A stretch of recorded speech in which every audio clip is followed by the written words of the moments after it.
So obviously another big piece of, in Nashville, obviously you guys have, have this fleet that you're building out. I think one thing I've noted that I thought was very cool with the Flex Drive, you're hiring human drivers, Lyft drivers to work in the fleet. But I guess if we take a step back, what do you think, what are Lyft drivers saying about this partnership with Waymo in Nashville, for example?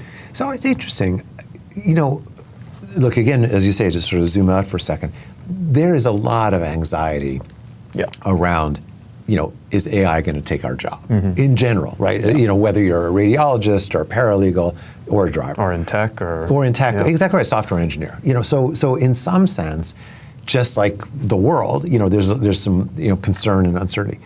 I would say though, by and large, and I don't think I'm misrepresenting this, many drivers are kind of like, you know what? I think it's going to be sort of okay, because I don't see a world where everyone is going to want to be driven by a robot, anytime soon. Yeah.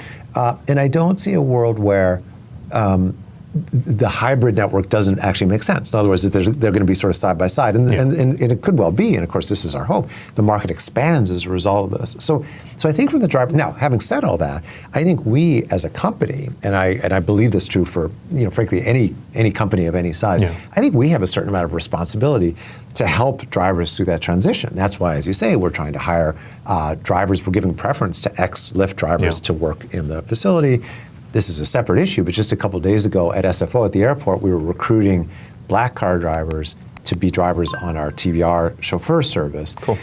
Which I think is going to be a long, long way away from being automated out of business. So I think companies, if they take these sorts of transitions seriously, I just think society, tends to be, stronger as a result. Yeah. I think, and then specifically here, I don't really see any world where one substitutes for the other anytime soon. I think it's much more likely to be kind of mutually beneficial.